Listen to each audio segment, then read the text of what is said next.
गुरुमुखो, आज का सत्संग बहुत ही लाभकारी है। सभी गुरुमुख ध्यान पूर्वक सुने।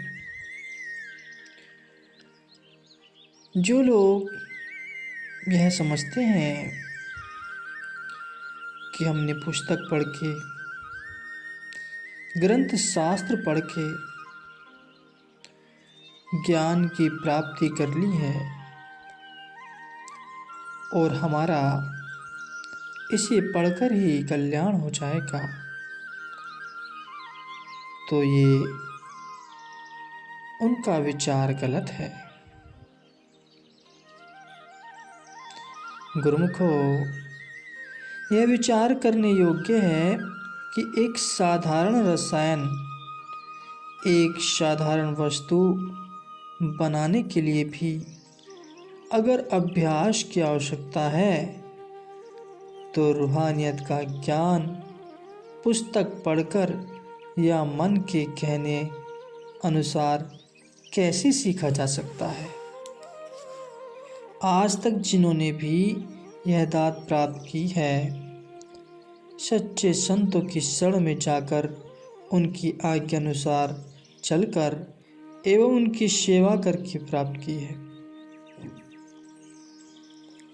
संतों की सेवा से अंतर्दृष्टि खुलती है और सत्य असत्य की परख करने का विवेक मिलता है। जिनकी अंदर की आंख नहीं खुली है, वे मानव जन्म की कदर नहीं करते एवं इसके द्वारा विषय विकार रूपी गंदगी ढोते रहते हैं और अपने अनमोल जीवन को व्यर्थ कर देते हैं। एक कथा है, गुरुमुखो ध्यान पूर्वक सुने। एक राजा को वृद्धावस्था में एक पुत्र प्राप्त हुआ।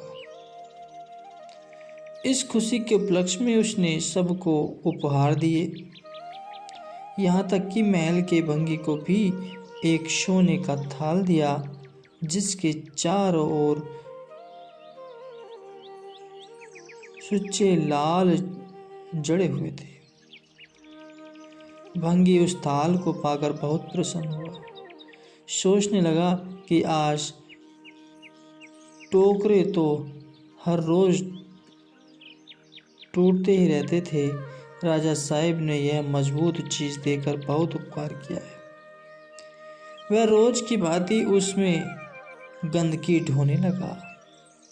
कुछ दिन उपरांत राजा का उधर से गुजरना हुआ तो भंगी को पूर्वतः वैसा ही पाकर वह बहुत हैरान हुआ।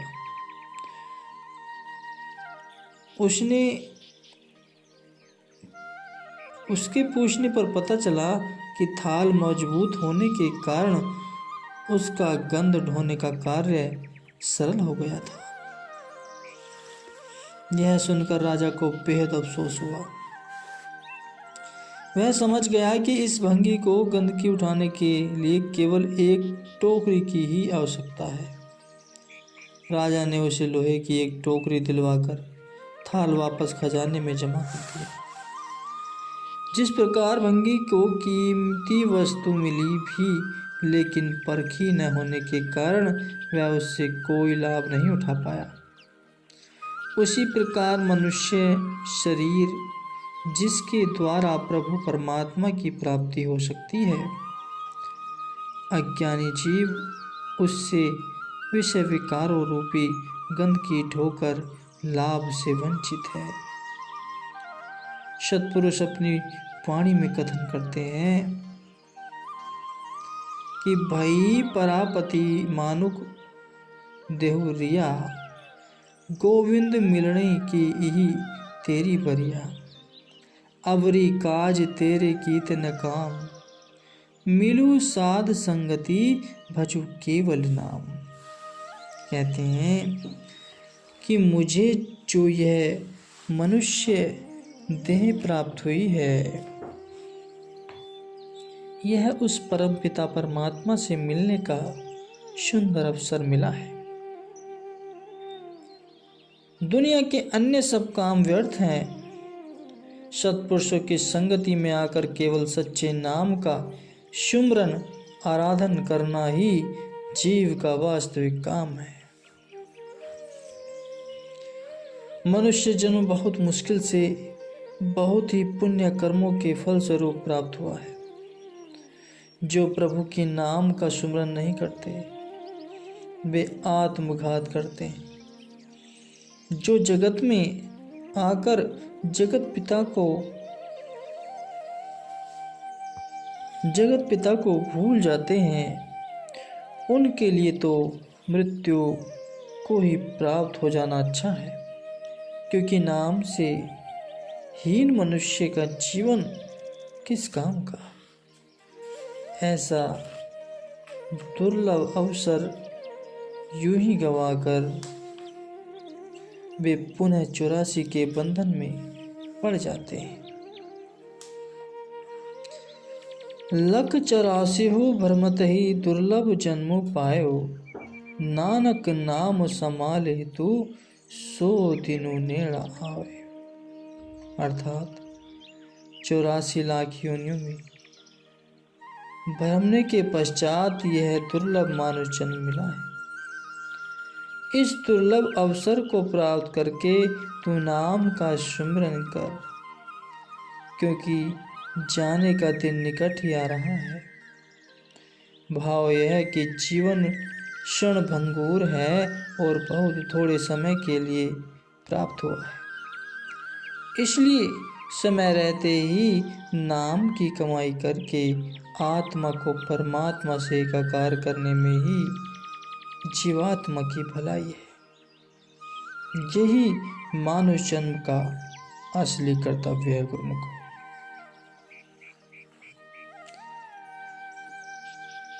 एक बार एक सूरदास एक कोठरी में बंद था जिसमें 84 दरवाजे थे।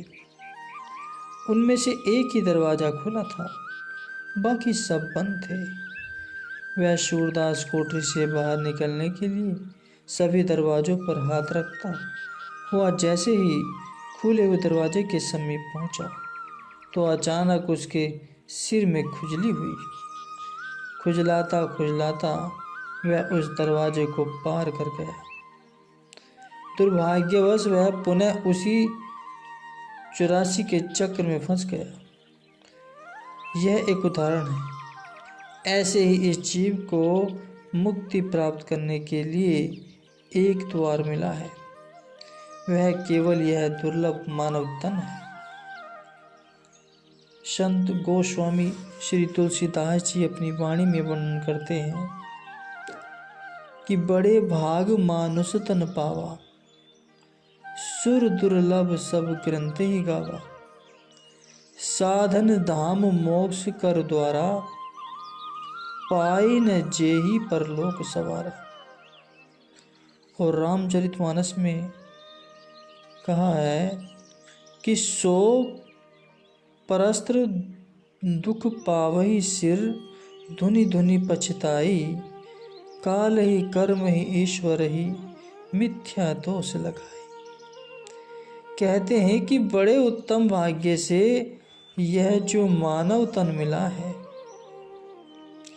यह देवताओं को भी दुर्लभ है। ऐसा सब वेदों व ग्रंथों में लिखा है। यही मुक्ति प्राप्त करने का द्वार है। फिर भी जो इसे पाकर अपना परलोक नहीं संवारता, वह जीवन भर दुखी एवं अशांत हो सिर धुन धुन कर पछताता रहता है। निराश होकर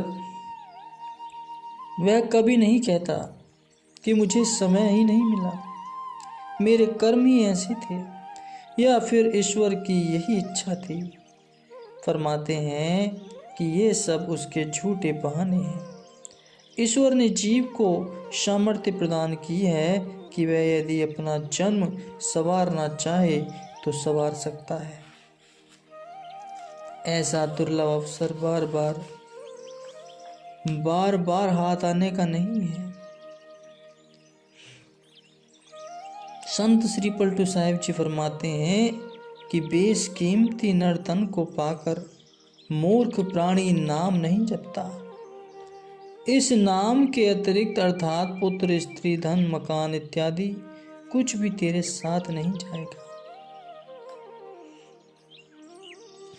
वर्णन करते हैं कि जो इस तन को पाकर मालिक का भजन नहीं करता, यमराज के दूत उसे कठिन से कठिन यातनाएं देते हैं। इसलिए प्राणी इस मानव तन को पाकर कुछ ऐसा यत्न कर जिससे उस मालिक से मिलाप हो जाए, क्योंकि यह अनमोल जीवन बार बार मिलने वाला नहीं है। सतपुरुष फरमाते हैं, नर तन पाए यतन कर ऐसा, जिससे वह करतार मिले, ऐसी उत्तम जूनी पदार्थ फिर नहीं बारंबार मिले। एक दिन श्री वचन हुए गुरुमुखो कि मनुष्य आम तौर पर दुनियावी धंधों और बंधनों में इस कदर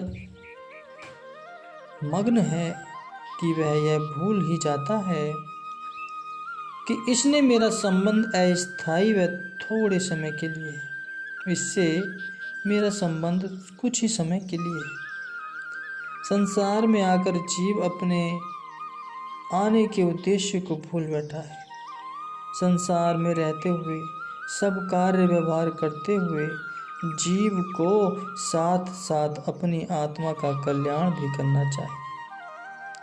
मालिक के नाम एवं भक्ति को सदा स्मरण करना चाहिए। संतों सत्पुरुषों ने इस मनुष्य शरीर को अति दुर्लभ कहा है।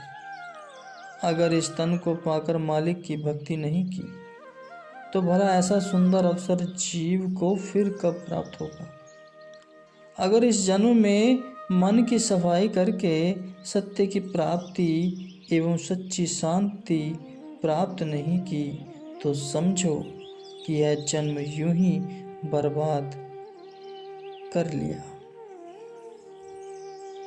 मनुष्य को सर्वश्रेष्ठ की उपाधि इसलिए दी गई है क्योंकि वह अपने इसी जीवन काल में ही अपनी आत्मा को जन्म जन्म के बंधनों से आजाद करके मुक्ति प्राप्त कर सकता है। यह अमूल्य अवसर बड़े भाग्यों से हाथ आया है, इसलिए इसे पाकर दुर्लभ वस्तु की कमाई करनी है। सतगुरु का बख्शा हुआ नाम ही दुर्लभ वस्तु है। नाम का सुमरन ही सच्चे सुख का साधन है। उसको चित्त में बसाने के लिए ही यह तन मिला है। माया तो न इस परलोक में शांति देती है और न ही परलोक में सुख प्रदान करती है।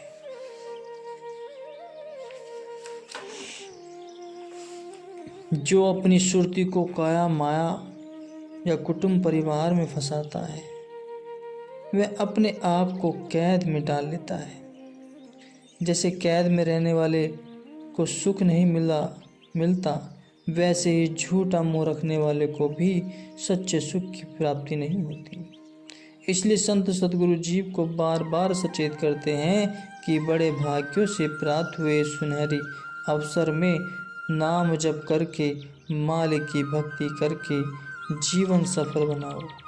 यही संसार में सार वस्तु है और यही कल्याणकारी है। निंद्रा भोजन भोग भये ये पशु पुरुष समान,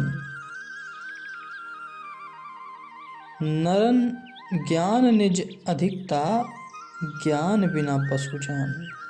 अर्थात खाने पीने व आराम करने की समझ तो पशुओं में भी होती है।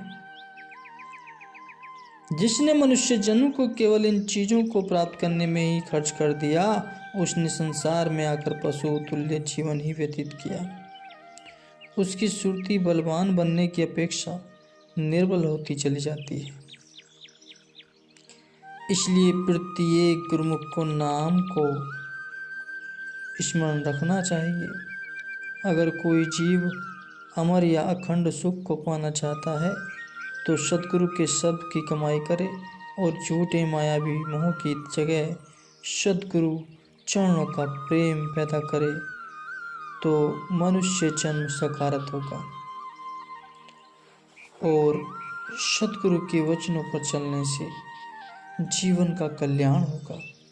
उनके बताए हुए नियमों को करने से इस मनुष्य जीवन में खुशियों की लहर दौड़ पड़ेगी।